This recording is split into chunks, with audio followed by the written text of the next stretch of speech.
Thanks for joining us. My name is Ibrahim Sani. This is a special segment on Notepad called The Economics of Election, where we try to unpack some of the economic issues surrounding this particular general election, 15th general election. We are now entering the final week before we see some formal nominations being made by most political parties. Already we saw Pakatan Harapan as well as Pakatan Nasional naming their candidates for this election.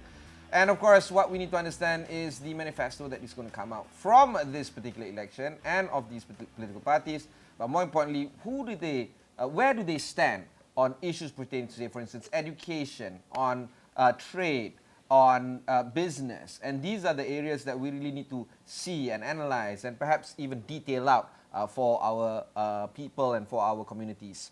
Because of this, I have the pleasure to invite a rather thought-provoking educator right now. And of course, this is none other than Professor Mushtaq Al-Atabi, Provost and CEO of Heriot-Watt University, Malaysia.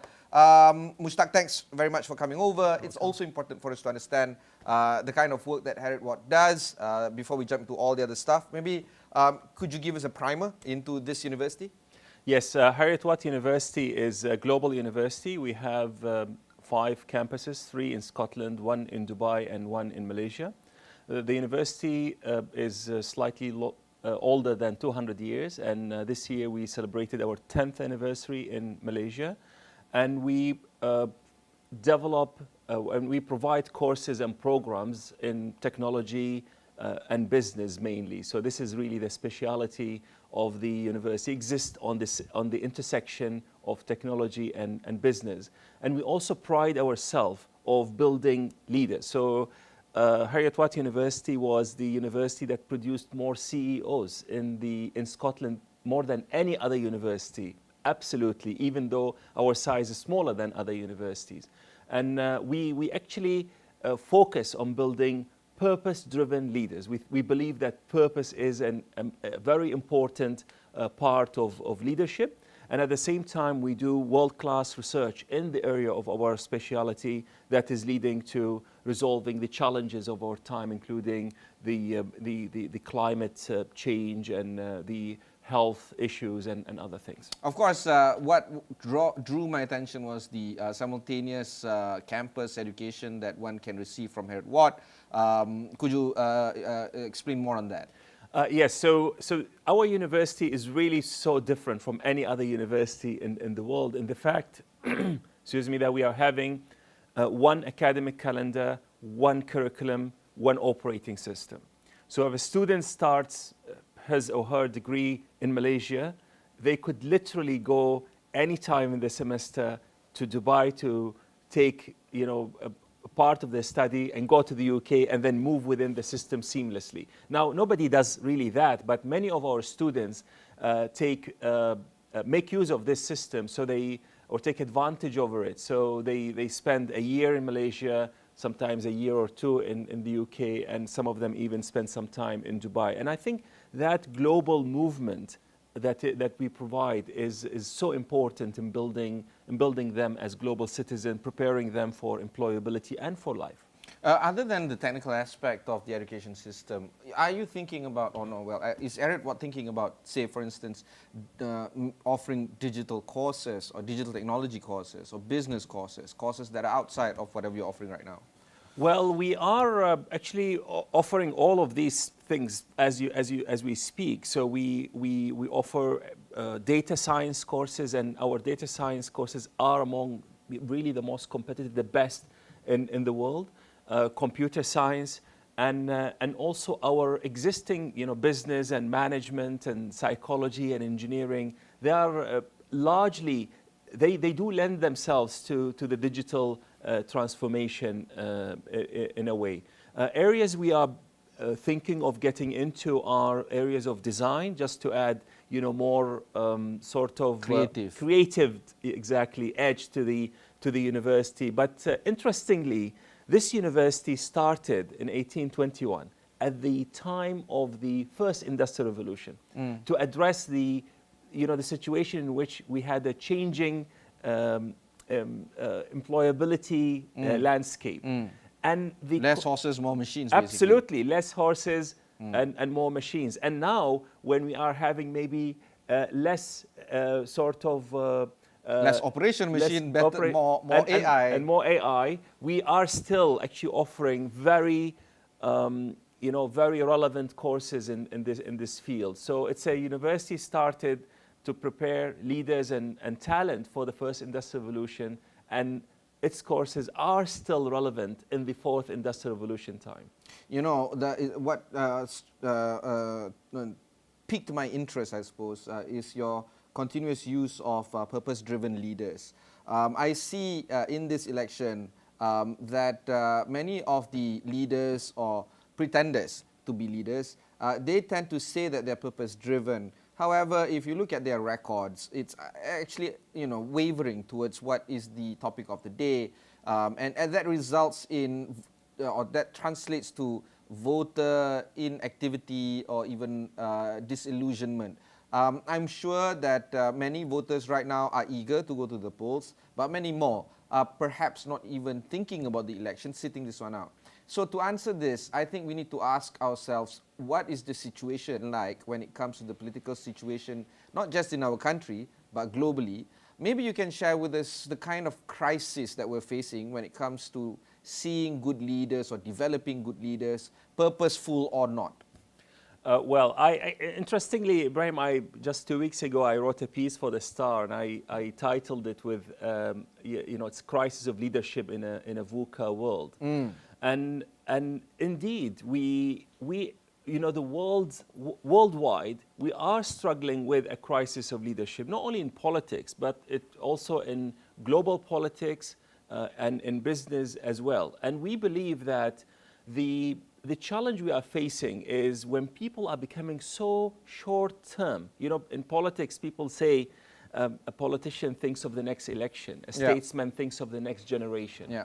And really that thinking of the next generationism, if I may call it, it's required to happen at every level. And that's where we need to become purpose-driven. So I'm sure you as a parent think of your next generation. All the time. As an educator, I think of the next generation. And I think as we go up in scale, our leaders, global leaders, whether in business or in politics, and also global politics, need to think in that sense as well. It's inherent and it's selfless, because just before we started the interview, talking about, do I think about myself more than I think about my children? Of course not.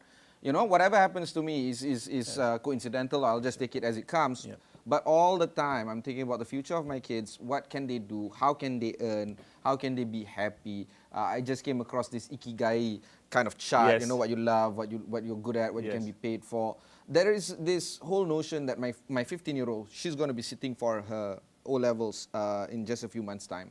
She's asking me how can she find more money? That's all that she can think of. Yes. Basically, in so many words, she's asking how can she build a career and can feed herself well. She's not asking what she loves, what she is good at. Those are secondary for her. For her, how can she get more money? And she's slanting the education process towards that. She wants to pursue a business degree. She thinks that the business degree could get her or land her a good job and so on, or perhaps start her own business. Whatever it is, it sets her on a path of economic freedom. That's what she believes in. I'm sure many others are thinking about this as well, and along the same line. But you were saying that this is unsustainable when we talk about purpose-driven leaders. What do you mean by that? Well, let me pick the ikigai that you spoke about, which actually looks at 4 areas: what you love, what are you good at, what can you be paid for, and what is good for the world. Now, we could pick only the thing that we could be paid for and pick something that potentially we don't love, potentially we can be the best at the world at, and maybe in the short term we'll make some money. But I think what the advice I believe you should give to your daughter is that if you do something that you both love, you are good at, the world needs, and you can make a career of, you'll be so successful that you will make so much money, even more than making the immediate amount of money that you are looking at. Many people, not just kids, but adults, cannot find the 4 simultaneously. Absolutely. This is one of the most difficult things. You see, I personally run what we call an impact statement workshop. We run this for our students, but I run that for business leaders and CEOs. And sometimes when I start talking to them, because this is about finding who they are, what is their purpose, and how they want to mobilize it into positive impact on the world. And some people say, Mushtaq, as you know, as a successful person, I know my purpose, right? And then I say, what is your purpose? And that's when they start to, wonder, say, well, make the world a better place through my business. And then it's a humbling experience. And then we say, let's talk about it. What do you really love? Are you doing what you love? Are you doing what you are good at? Are you really using your life in the best possible way? There was a saying by Mark Twain. He said, the two most important days in your life are the day you were born and the day you find out why. This is extremely important. I totally agree with you. There are so many of us go to their graves with their music unsung. And that's really a pity, and it is a huge loss, in my opinion. So how does this tie up with creating purpose-driven leaders, where the situation is you are spending your every waking moment of your day trying to build leaders who can create an impact generationally? Yes. I'm sure that the challenges are enormous as well. I'm sure that there would be some limitations into how you can create purpose-driven leaders. What would that be? Well, I think everyone needs to try in their own capacity. So first of all, we need to be able to define leadership in a meaningful way. Many people think leadership happens only when you are a head of department or a CEO or a minister or a prime minister. This is absolutely wrong. Every one of us can be a leader in the way they drive. Leaders are people that you see them and say, wow, that's good. In the way we throw the rubbish. I still see people throw rubbish from their very beautiful cars or cigarette butts and so on.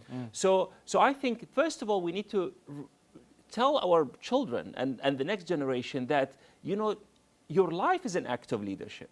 Now, if you come and ask about what we do, specifically in our university, every student, who comes to Heriot-Watt University, they spend the first 4 weeks of their journey with us literally discovering who they are and defining their purpose and deciding how do they want to mobilize that into positive impact on the world. It's very difficult work. It's really, I scream at students when I do this, because we do it in groups of 10.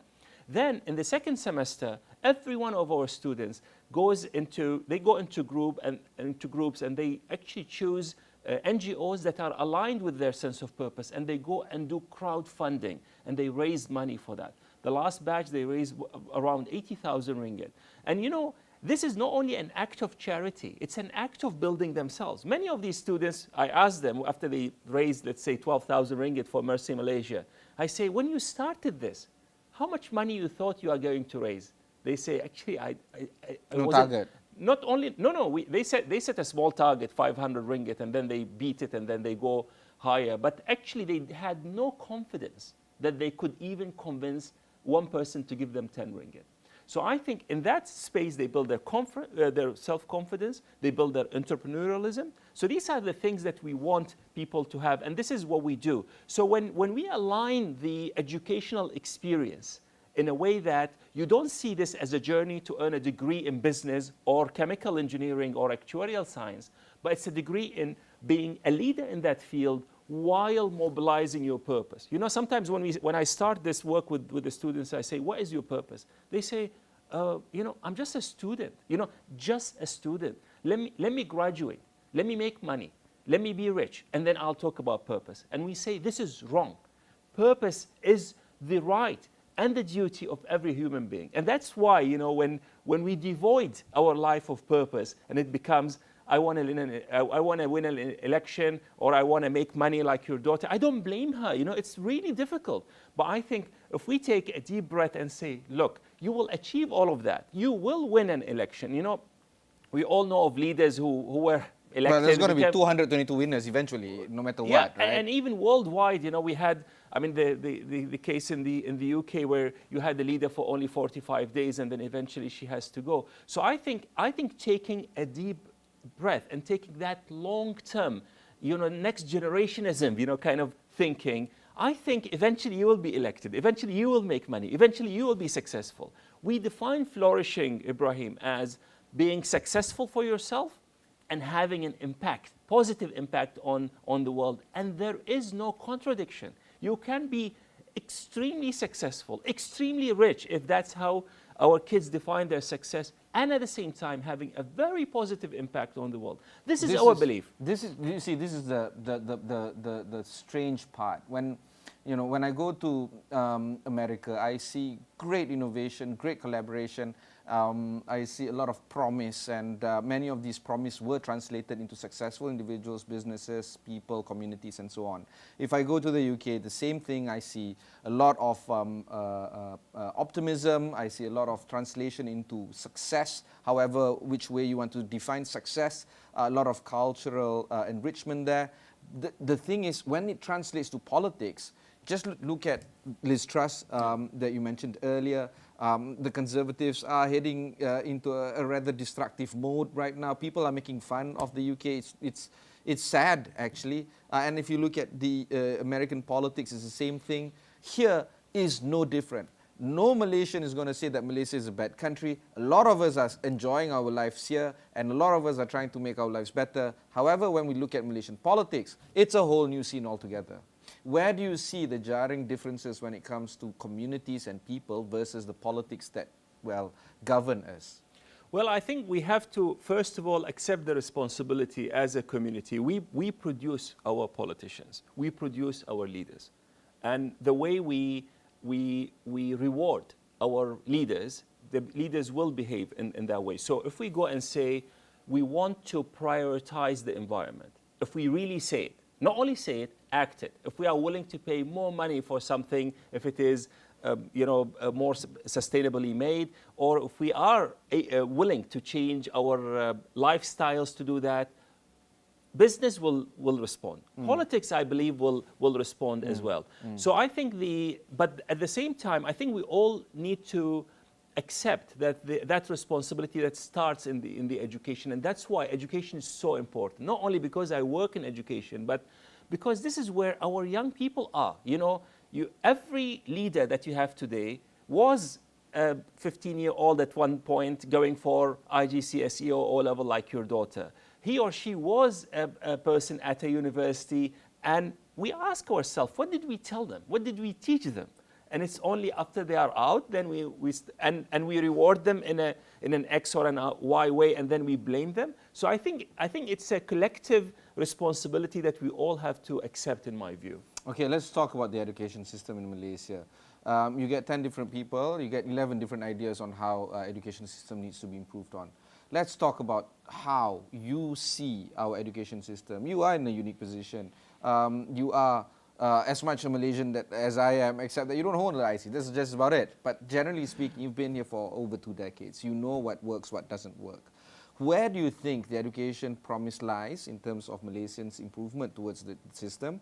And where do you think the problems are, and perhaps we need to address them very quickly? Yes, I think there are many things that are going very well in the education system and in Malaysia. Now we have to acknowledge that, and we have to notice all of that.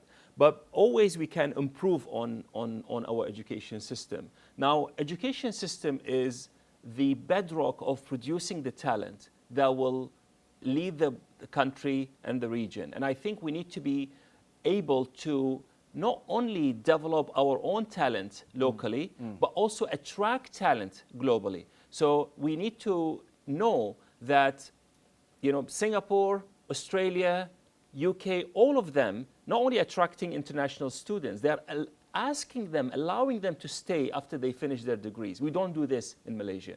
You know, the UK has even a scheme to attract students who have graduated from the world top 100 universities or so. The Global Talent Visa. The Global Talent Visa. I think Malaysia actually could do something like that to bring more diversity into our shores here. Now, the other part that is really challenging, Ibrahim, is the starting salary. So when we have highly talented students, and then they could just cross the borders to Singapore and get paid 3 times the salary that we can offer them, it's actually very difficult to keep the students in. So I think if we and I'll speak maybe from a private higher education point of view, because I'm also the Vice Chancellor's Council for Private Universities chairman, And I also sit on the BMCC, which is the British Malaysia Chamber of Commerce. I'm a director.